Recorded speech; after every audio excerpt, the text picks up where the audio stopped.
That fifth cement truck just shattered the main support beam on my great-grandfather's century-old bridge.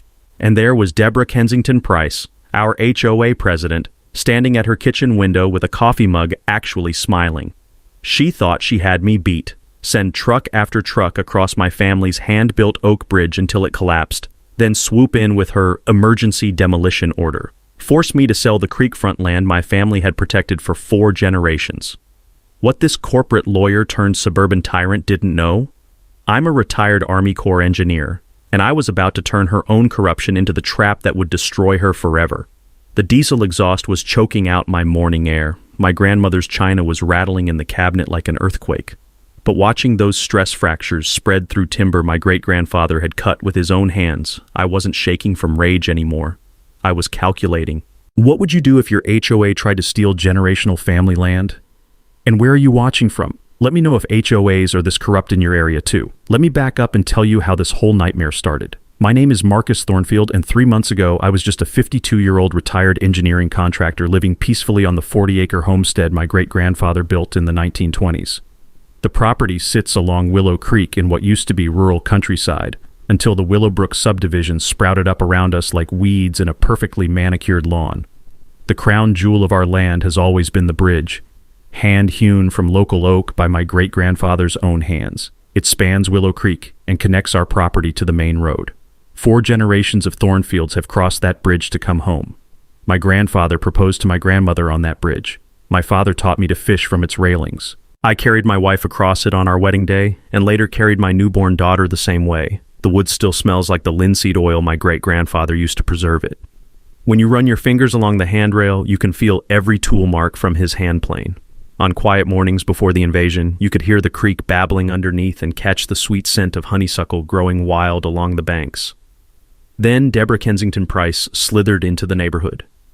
At 48, she's what happens when corporate law meets suburban dictatorship.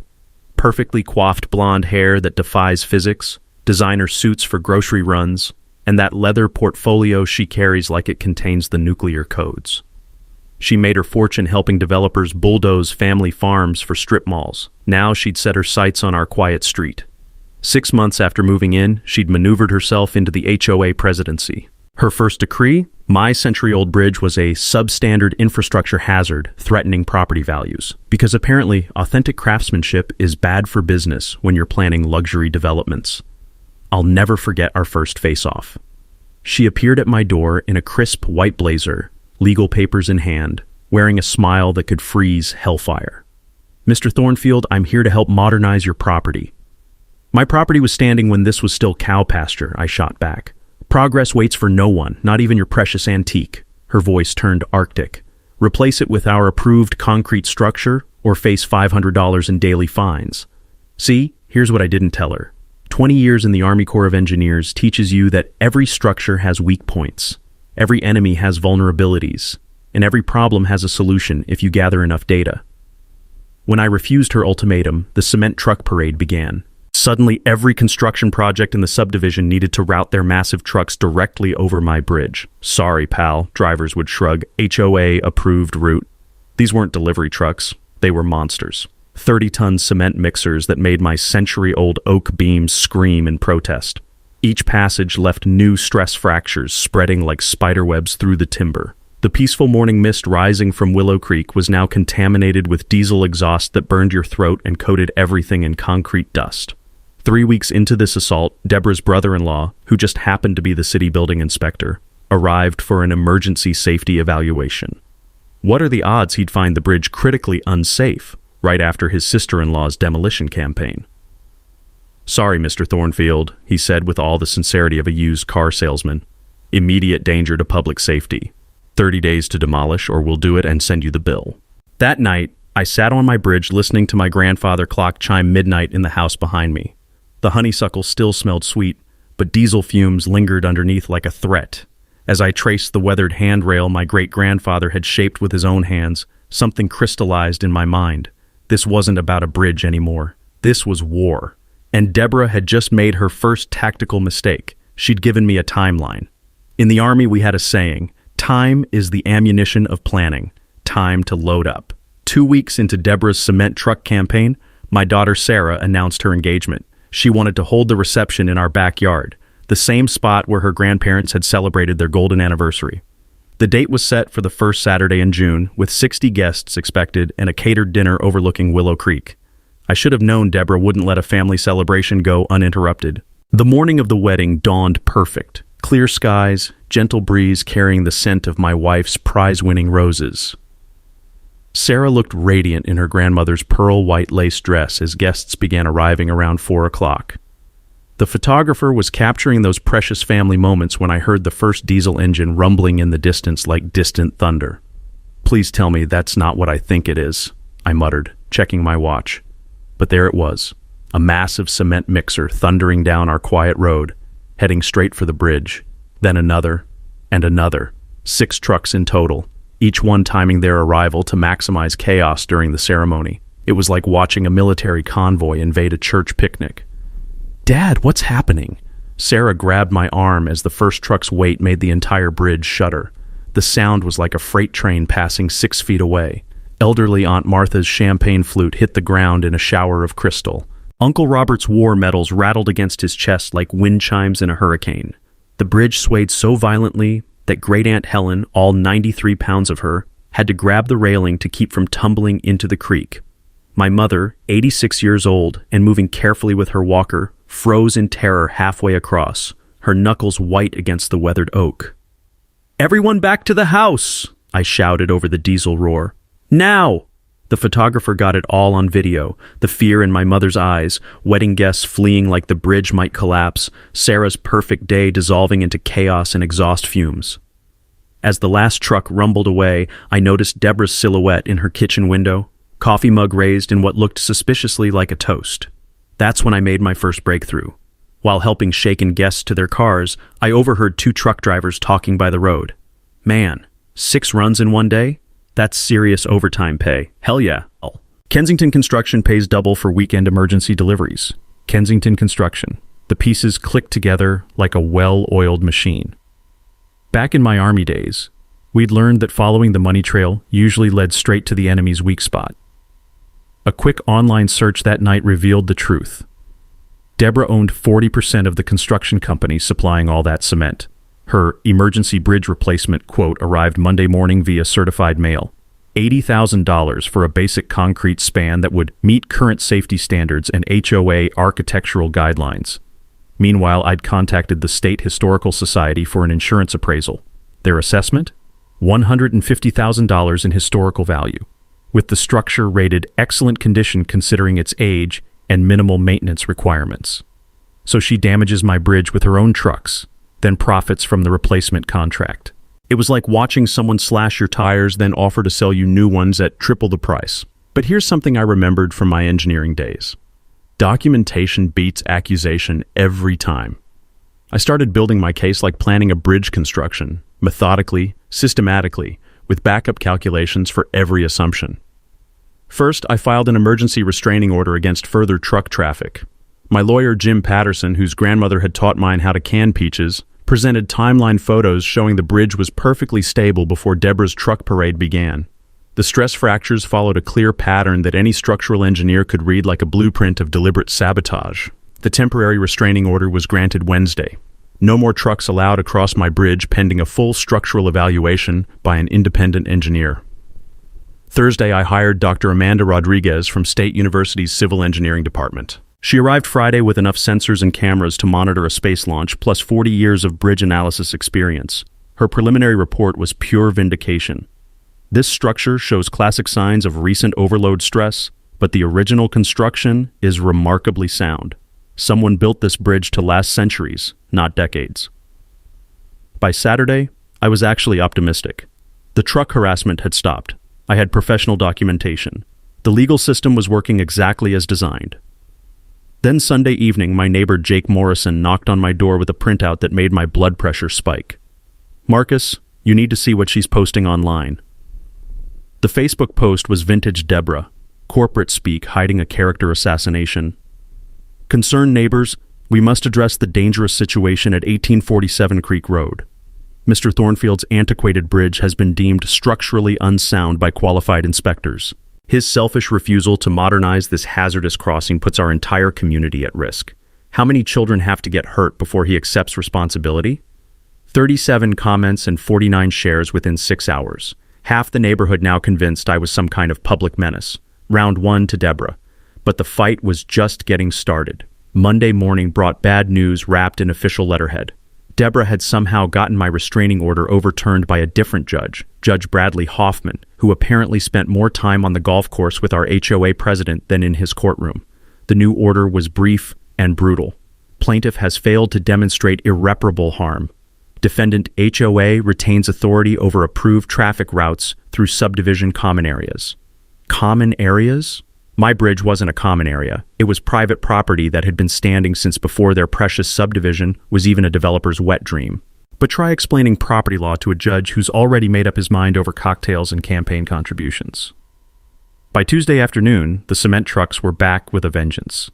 Not just occasional deliveries anymore. Deborah had scheduled them every 30 minutes from dawn to dusk like some kind of industrial metronome. The constant rumbling made my coffee cups perform a nervous dance on the kitchen counter.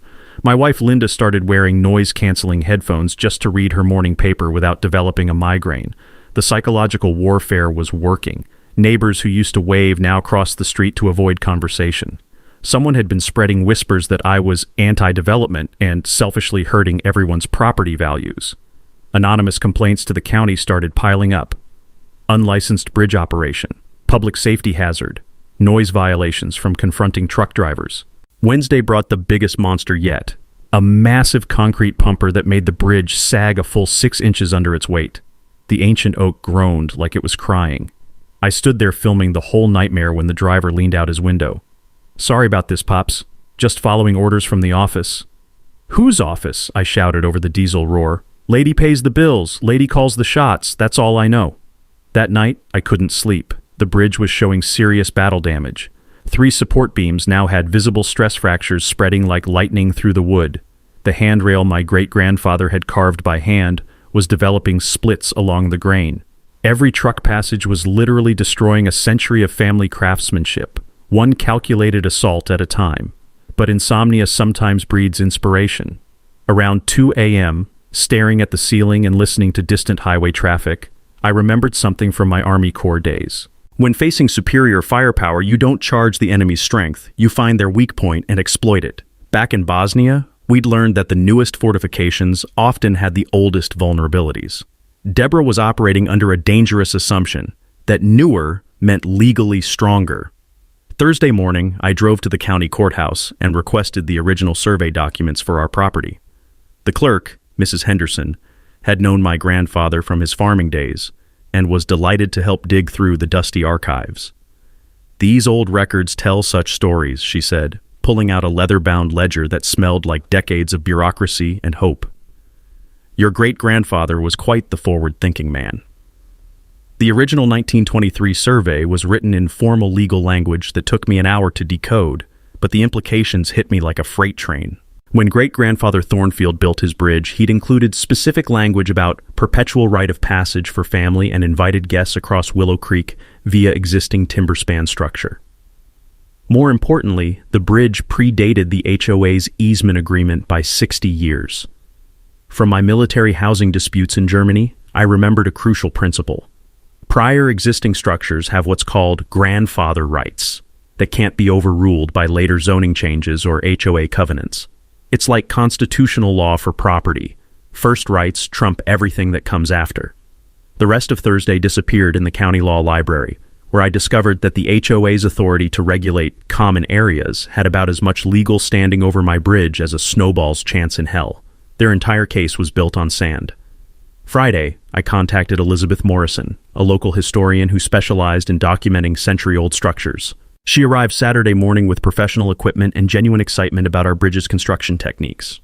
"This joinery work is absolutely remarkable," she said, running experienced hands along the mortise and tenon joints, museum-quality craftsmanship. "And these chisel marks? Your great-grandfather was a true artisan." Her preliminary assessment confirmed my hopes. The bridge qualified for historic designation under state preservation laws. Once that paperwork was filed, any demolition would require environmental impact studies, public hearings, and enough red tape to strangle an elephant. Sunday afternoon, I made my strategic counterstrike. I called an emergency meeting with the HOA board, not Deborah, but the 4 other members who'd been steamrolled by her aggressive leadership. We gathered at Jake Morrison's house, where his wife's apple pie created a much more civilized atmosphere than our usual war zones. Folks, I began, spreading out copies of the 1923 survey like battle plans. We need to discuss property law and historical preservation. Because what Deborah's been telling you about HOA authority, it's not just wrong, it could land this board in serious legal trouble. Board member Patricia Walsh's face went pale when she saw the survey dates. Marcus, are you saying we've been operating outside our legal authority? I'm saying you've been played, and it's time to level the playing field. By Monday morning, 3 HOA board members had quietly distanced themselves from Deborah's bridge crusade. But instead of cutting her losses, she doubled down like a Vegas gambler with a maxed-out credit card and delusions of grandeur. The emergency HOA meeting she called for Tuesday evening was standing room only. Deborah had spent the weekend working her network, filling the community center with supporters who'd bought into her public safety crisis narrative. She'd even printed professional-looking flyers with dramatic photos of structurally compromised bridges, none of which resembled mine, but fear doesn't require accuracy when you're dealing with nervous homeowners.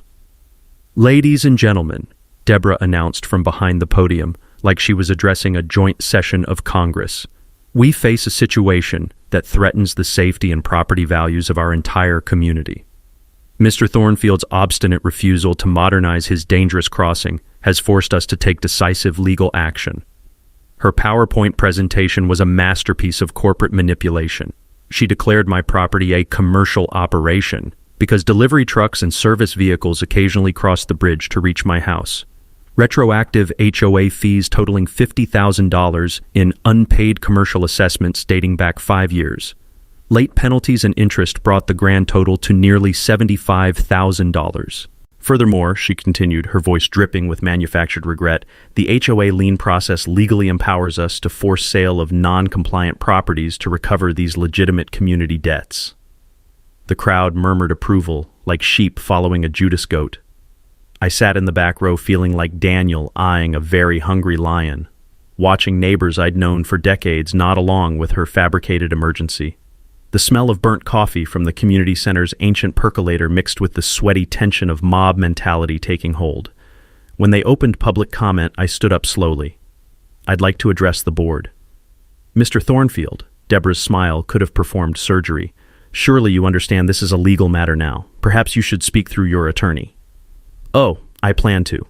But first, I want to share something fascinating I discovered this week." I walked to the front and connected my laptop to their projector. The first image that appeared was the 1923 property survey, blown up large enough for everyone to read the faded ink. This is the original survey for my property, filed 60 years before this HOA existed. Notice the specific language about perpetual right of passage and existing timber span structure. Deborah's confident expression flickered like a candle in wind. Ancient paperwork doesn't override current safety regulations. "You're absolutely right," I agreed pleasantly, "but it does override HOA authority. See, my bridge predates your covenants by 6 decades. Property lawyers call these grandfather rights, existing structures that are legally protected from future regulatory changes." The room went quiet except for the hum of fluorescent lights and someone's nervous cough echoing off cinderblock walls. I clicked to the next slide, Elizabeth Morrison's Preliminary Historic Designation Report. The State Historical Society has confirmed this bridge qualifies for protection under preservation laws. Any demolition or major alteration now requires environmental impact studies, public hearings, and enough bureaucratic review to choke a horse. But my real nuclear option was the third slide. Architectural plans I'd discovered through a public records request. Detailed drawings for luxury condominiums specifically designed for creekfront lots, filed by Kensington Development Company 6 months before Deborah moved to our neighborhood. "These are development plans for high-end condos," I announced calmly. "Notice the lot numbers? They correspond exactly to my property, filed by a company that shares our HOA president's maiden name. Interesting coincidence." The silence was so complete you could hear people's worldviews cracking. Deborah's face had transformed from confident prosecutor to deer-in-headlights defendant in about 30 seconds. That's completely irrelevant to legitimate safety concerns," she stammered. "Is it? Because I also found these My final slide showed bank loan documents with pre-construction financing for the condo project, listing my property as collateral. Someone's been planning this hostile takeover for 2 years. The cement trucks, the bogus safety inspections, the manufactured crisis. It's all been theater leading to forced sale of my family's land. The crowd was turning like a tide. I could see it in their faces. The shift from angry mob to confused jury realizing they'd been played. Patricia Walsh raised her hand from the board table. Deborah, did you disclose these development plans when you joined the board? This is all a distraction from real safety issues. Did you disclose them? Patricia's voice could have cut steel. Before Deborah could construct another lie, Jake Morrison stood up from the audience. I move for an emergency vote of no confidence in our current HOA president. Seconded, called Mrs. Patterson from across the room. Within 10 minutes, Deborah Kensington Price was no longer in charge of anything except explaining to her lawyer why her carefully orchestrated property grab had just exploded like a meth lab in a thunderstorm. But as I packed up my laptop, I knew this was just intermission. Cornered animals don't surrender. They get desperate. Getting kicked out of the HOA presidency should have been the end of Deborah's bridge campaign. Instead, it turned her into something far more dangerous. A desperate woman with nothing left to lose and a law degree she was willing to use like a chainsaw in a china shop. 3 days after her public humiliation, I was in my workshop organizing the mountain of legal documents I'd accumulated when my phone rang. It was Mrs. Henderson from the county courthouse, and she sounded like she'd just discovered buried treasure. Marcus, you need to get down here immediately. I found something in the old records that'll change everything. An hour later, I was standing in the courthouse basement surrounded by filing cabinets that looked like they'd survived both world wars and a flood. The musty smell of old paper and bureaucratic history filled the air as Mrs. Henderson pulled out a manila folder so ancient the edges crumbled like autumn leaves. I was cross-referencing your property records with the original township surveys, she said, spreading out a hand-drawn map from 1919 that felt fragile as tissue paper. Look at this carefully. The map showed Willow Creek's original course, meandering through what was now the entire Willowbrook subdivision. But more importantly, it showed something that made my engineer's brain start calculating possibilities. Detailed water rights boundaries marked in faded red ink. See these dotted lines? Misses. Henderson traced faded markings along the creek with a reverent finger. That's the original riparian boundary for your great-grandfather's property. Back in 1919, owning land along a waterway meant you controlled access rights to that water for the entire upstream flow. I stared at the map, pieces falling into place like a perfectly engineered structure finding its natural balance. You're saying my family owns water rights to the entire creek system? Not just access rights, usage rights, development rights, even environmental protection authority. Your great-grandfather was 10 times smarter than anyone realized. He didn't just buy land with a pretty creek running through it. He bought control of the water source that every single property in this subdivision depends on for their existence. The implications hit me like an avalanche. Every home in Willowbrook had been sold with promises of creek access and waterfront amenities. The HOA had been collecting monthly fees for creek maintenance and environmental management for 15 years. But according to this map, they'd been selling rights they didn't own and managing resources they had no legal authority to control. Mrs. Henderson, are you telling me the entire subdivision was built and sold using fraudulent water rights claims? She nodded grimly. Every deed, every property description, every HOA covenant that mentions creek access, it's all legally invalid. Your family never signed away those water rights, and under state law, they can't be taken by eminent domain because they're privately held riparian resources, not municipal utilities. That evening, I called my lawyer, Jim Patterson, for an emergency consultation. When I spread the 1919 map across his mahogany conference table, his reaction was worth a year's subscription to premium cable. Marcus, do you understand what you're holding? A really old piece of paper? Legal dynamite with a lit fuse. If this survey is accurate and properly recorded, you could shut off water access to every property in that subdivision tomorrow morning. Legally speaking, they're all trespassing on your water rights every time they water their lawns or wash their dishes. The nuclear option was right there in faded ink and century-old surveyor's precision. I could demand every property owner in Willowbrook renegotiate their water usage, pay retroactive fees, or face legal action for unauthorized riparian access. The potential damages could financially destroy the entire neighborhood, but that's not who my family raised me to be. I didn't want to devastate innocent neighbors. I wanted justice for the guilty parties and protection for my bridge. What I want, I told Jim, is accountability for the corruption and protection for my family's legacy. Can we use this as leverage without becoming the villain in someone else's story? Jim smiled like a chess master seeing inevitable checkmate. Marcus, you're not just holding legal leverage anymore. You own the entire game board. The next morning, I cleared my workshop like a general preparing for the campaign of his life. Maps, legal documents, and engineering reports covered every surface. The familiar smell of sawdust and machine oil mixed with the anticipation of finally taking control of this mess. My core team assembled by noon. Jim Patterson with his legal expertise, Dr. Amanda Rodriguez bringing her structural engineering credentials, Elizabeth Morrison armed with historical documentation, and Mrs. Henderson carrying copies of every relevant property record dating back to statehood. We looked like the world's most unlikely war council, but we had something Deborah never expected, the truth backed by a century of documentation. All right, folks, I began, spreading the 1919 water rights map across my workbench. We're not just saving a bridge anymore. We're exposing a fraud that's been bleeding this community dry for 15 years. Jim leaned forward, adjusting his reading glasses. The water rights discovery changes everything, but we need to be surgical about this. Go too hard, and we hurt innocent families. Go too soft, and Deborah escapes accountability. Dr. Rodriguez pulled out her structural analysis report. From an engineering standpoint, the bridge is actually safer than most modern concrete spans. The truck damage was superficial, stress fractures that could be repaired in a weekend with proper materials. Someone who knew what they were doing could have identified that immediately. Which brings us to the cover-up, Elizabeth added. The building inspector who condemned the bridge? He's not just Deborah's brother-in-law. He also has a consulting contract with Kensington Development. I found the paperwork yesterday. Mrs. Henderson nodded grimly. And the judge who overturned your restraining order? His campaign contributions include a substantial donation from Kensington Construction last election cycle.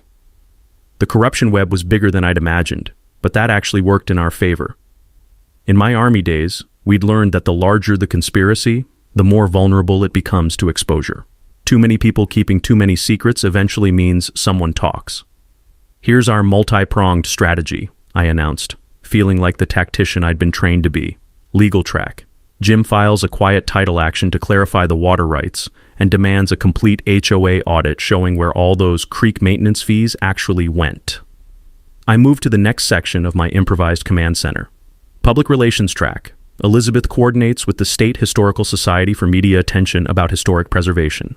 We time the revelation for maximum impact. Dr. Rodriguez spread out her engineering diagrams. Technical track. I'll provide professional testimony proving the bridge's structural integrity and showing how concrete replacement would actually be less safe given the soil conditions and flood patterns. And the trap? Jim asked, understanding where this was heading. We let Deborah think she still has cards to play. Document everything she does from here on out. Let her dig her own legal grave while we build an airtight case.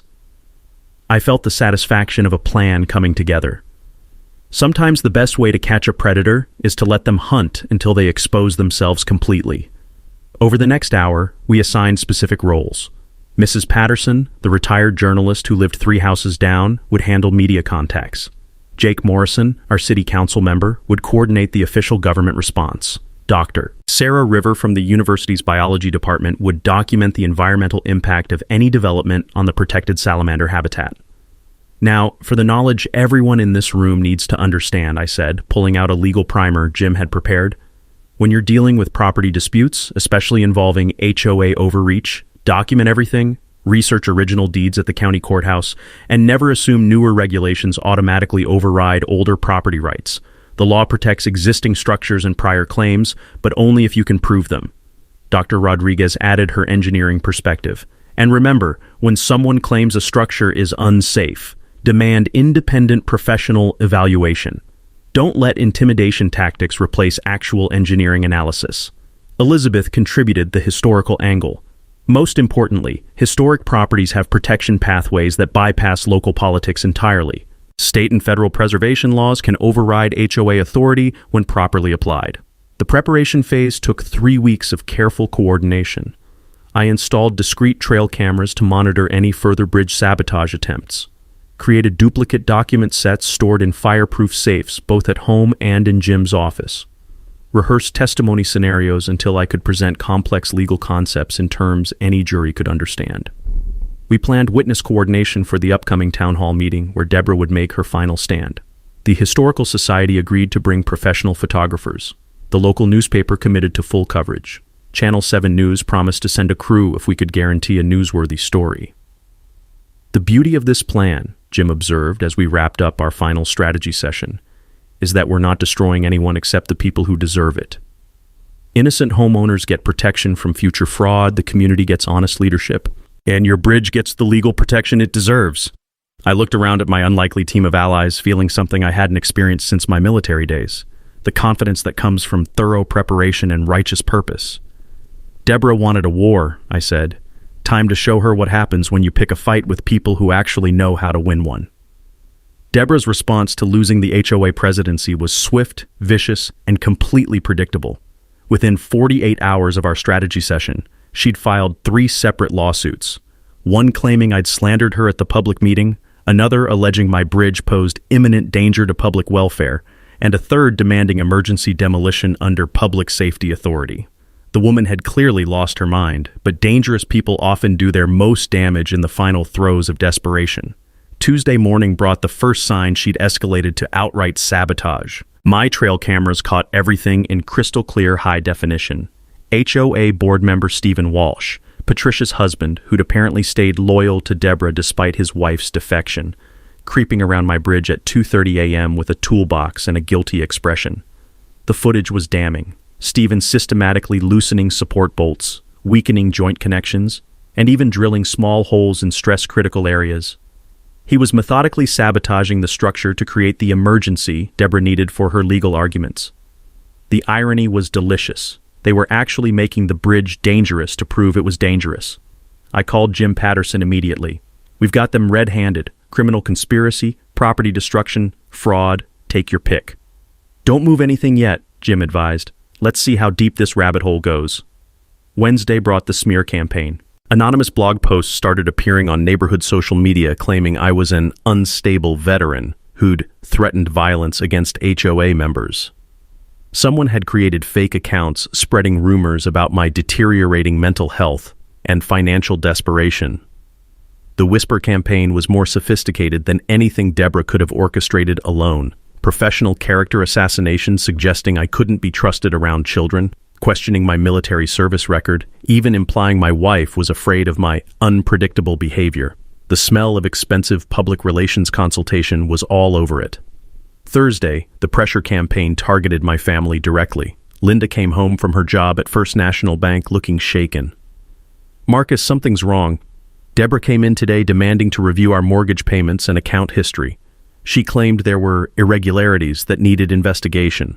My wife had worked at that bank for 15 years with an impeccable record. The fact that Deborah was using her business connections to intimidate Linda meant we'd pushed her past the point of rational thinking into pure vindictive territory.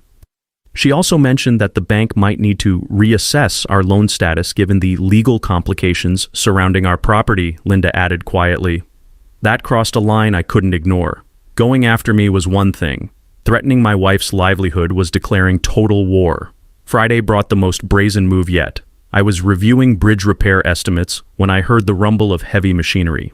Through my kitchen window, I watched a county demolition crew setting up equipment at the bridge approach. The crew chief was carrying official-looking paperwork and seemed genuinely confused when I approached. "Sir, we have an emergency demolition order for the unsafe structure on this property," he said, showing me documents that looked legitimate enough to fool anyone who hadn't seen the original.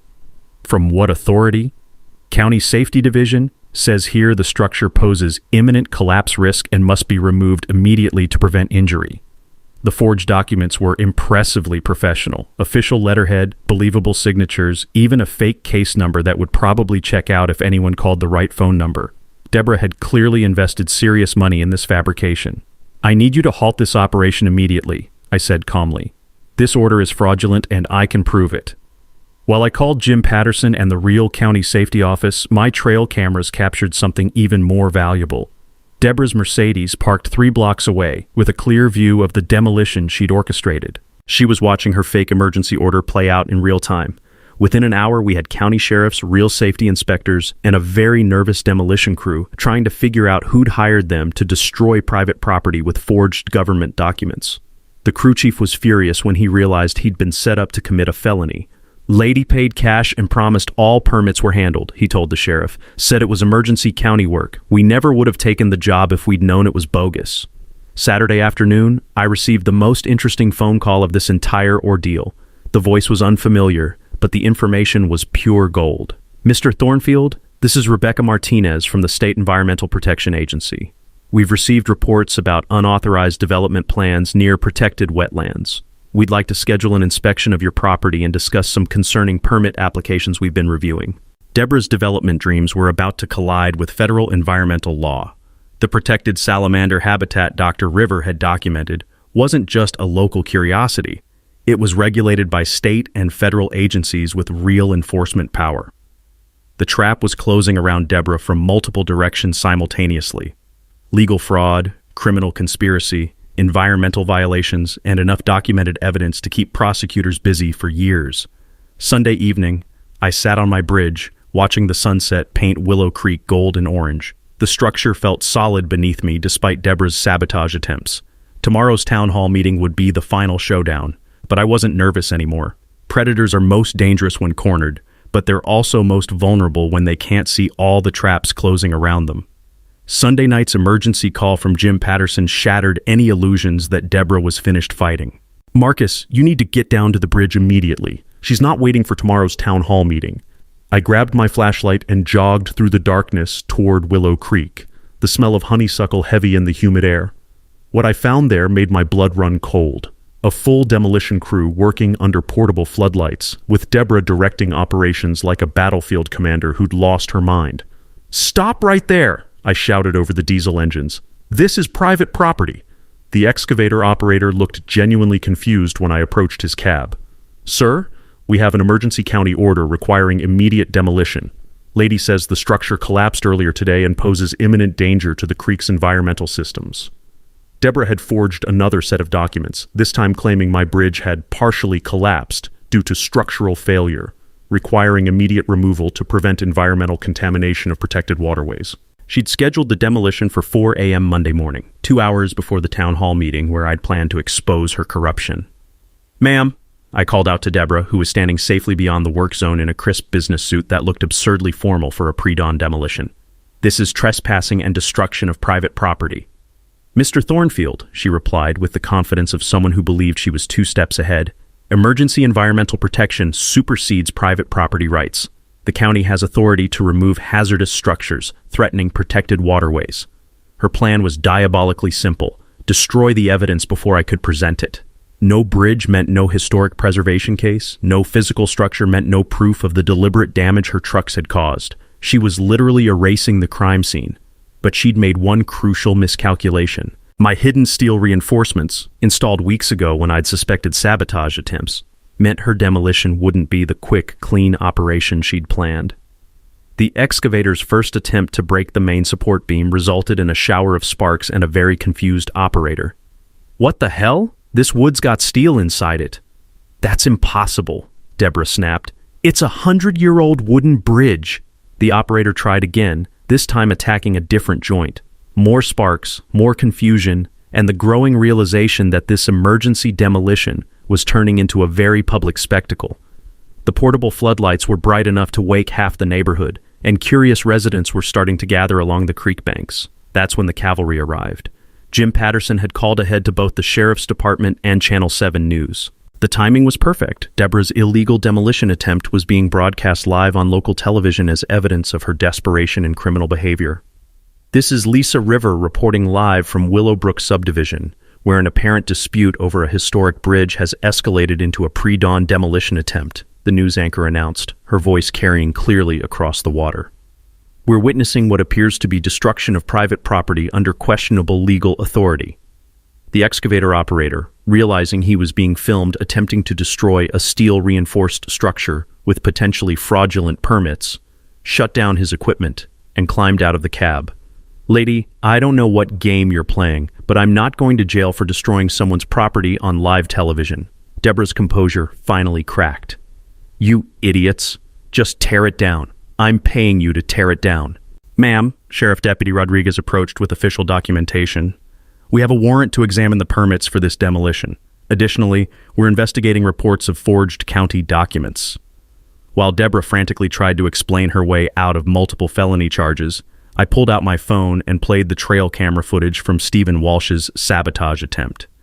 The crowd that had gathered, including several HOA board members who'd been awakened by the commotion, watched in stunned silence as the evidence of criminal conspiracy played out in high definition.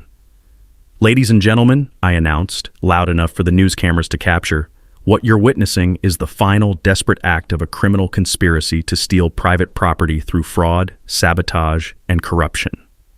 Mrs. Patterson, the retired journalist, pushed through the crowd with a thick folder of documents.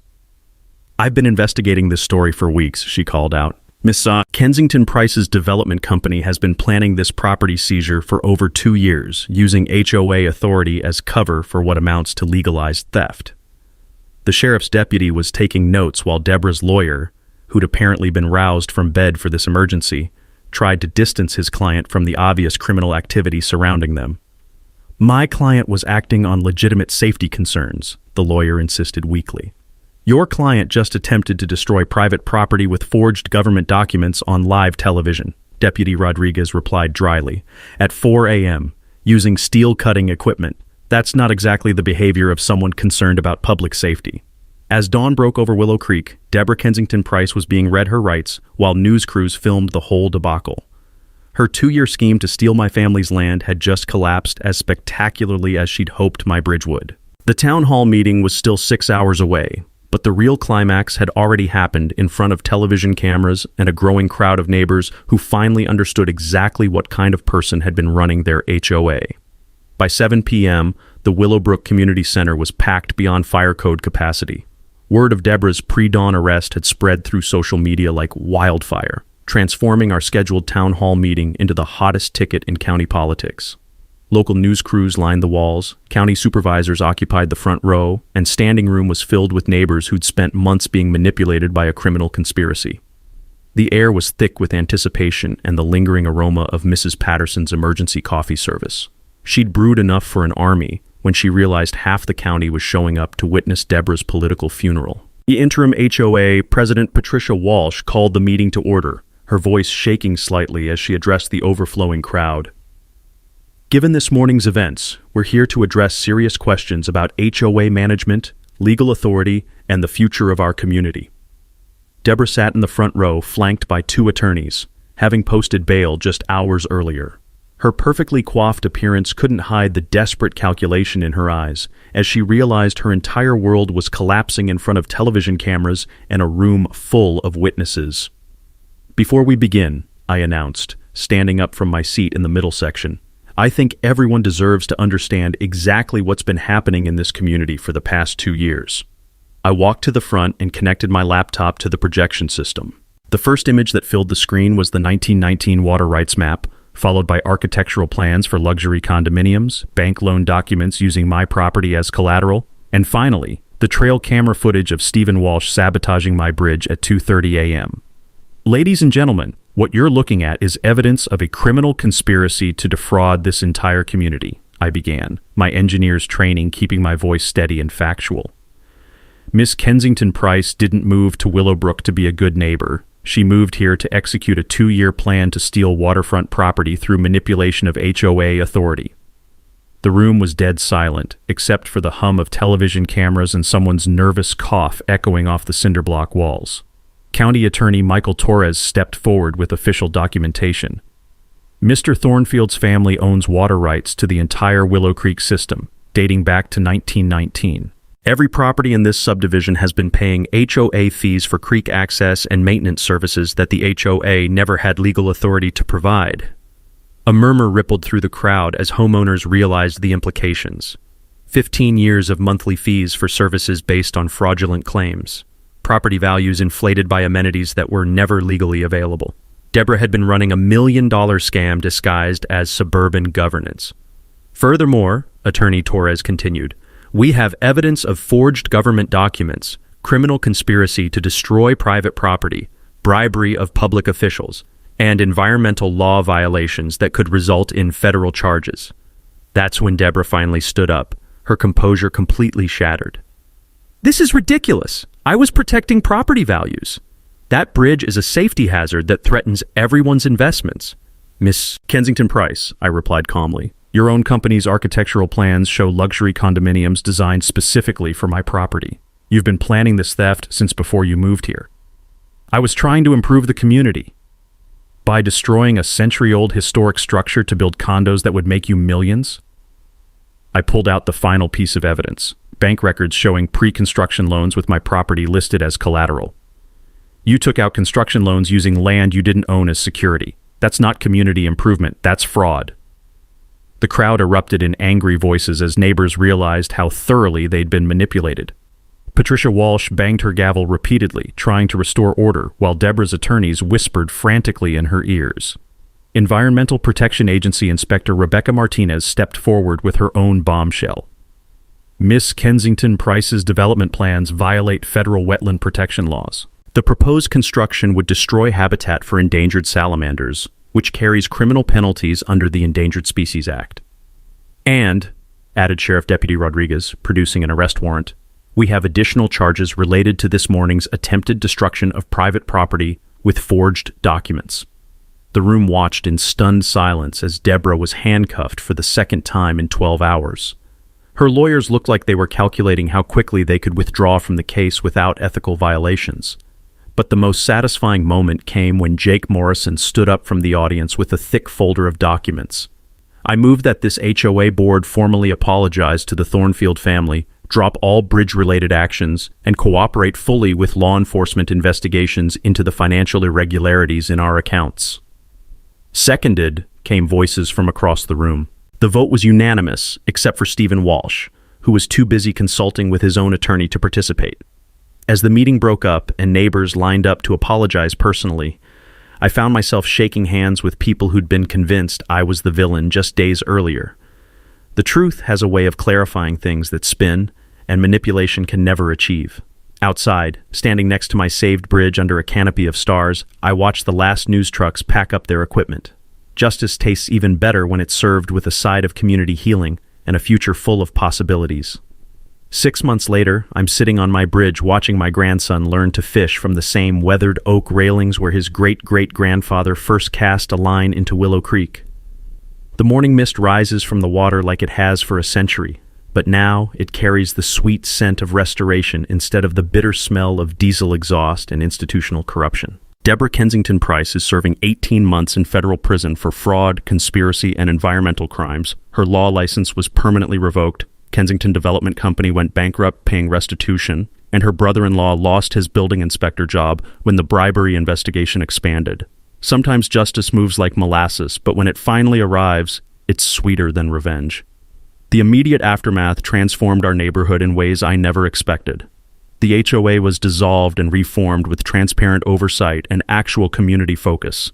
Instead of manufactured crises and property seizure schemes, we now organize creek cleanup days and historic preservation workshops.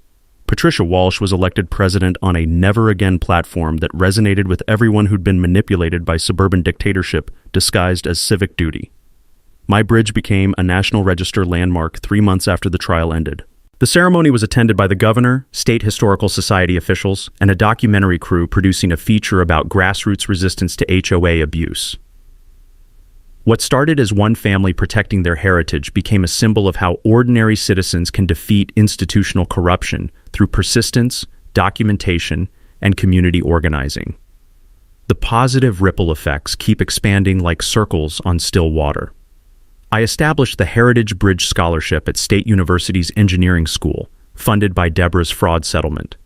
The first recipient was Maria Santos, whose family had faced foreclosure due to manufactured HOA violations.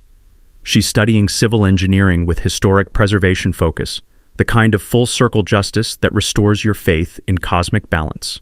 The Creek Restoration Project became a statewide model for environmental protection. Dr. Sarah Rivers' salamander research attracted federal funding for habitat preservation, and our little waterway now hosts the largest population of protected amphibians in the region. Deborah's attempt to destroy the environment for profit ended up creating one of the most successful conservation initiatives in county history. But the most meaningful change has been personal. I found new purpose as a community advocate, consulting with families facing similar HOA abuse across multiple states. The legal precedent we established, protecting property owners' rights against corrupt covenant enforcement, has been cited in dozens of cases. My mailbox overflows with thank you letters from people who used our strategies to defeat their own neighborhood tyrants. The bridge itself attracts heritage enthusiasts and engineering students studying traditional construction techniques. We host annual Bridge Day festivals featuring local artisans, environmental education, and community building. Last year's festival raised enough money to establish a preservation fund for other families fighting to save historic properties against development pressure. Linda jokes that retirement made me busier than my military career ever did, but she's proud of the expanding network we've built. Our marriage grew stronger through the crisis, and she's become the unofficial coordinator for our HOA reform advocacy. Together, we've helped establish Know Your Deed workshops teaching new homeowners how to research property rights before signing HOA agreements, knowledge that could have saved our neighbors years of manipulation. The legal reforms we pushed through state legislatures strengthened homeowner protections against corrupt covenant enforcement, required environmental review for historic demolitions, and created transparency requirements for HOA financial management. Governor Martinez signed the Thornfield Bridge Law last month, calling our case proof that individual courage creates institutional change. Sarah and her husband bought a house 2 blocks away, wanting their children to grow up knowing that standing up to bullies, even ones with law degrees and corporate backing, is always worth the fight. Yesterday, I taught my 4-year-old granddaughter to skip stones from the same bridge where her ancestors courted, celebrated, and built foundations for everything our family represents. The smell of my wife's roses mingles with creek water, and the distant sound of children playing in what's become the safest, most connected neighborhood in the county. But speaking of neighborhood drama, you should hear what happened when Mrs. Patterson discovered the city contractors were trying to condemn her prize-winning garden for a necessary parking expansion. Let's just say some people never learn that this community doesn't roll over for corruption anymore. If you've got your own HOA nightmare story, drop it in the comments below. I read every single one. And some of these battles need to be fought where everyone can see the truth. And smash that subscribe button for HOA stories because we're just getting started exposing the corruption happening in neighborhoods just like yours. Sometimes the best way forward really is remembering where you came from and protecting it for the people who'll come after you. From all of us here at HOA Stories, thanks so much for watching today's HOA Karen Meltdown. If you enjoyed seeing neighbors stand their ground and karma catch up, smash that like button, leave a comment with your thoughts, and subscribe so you won't miss the next HOA drama we bring you.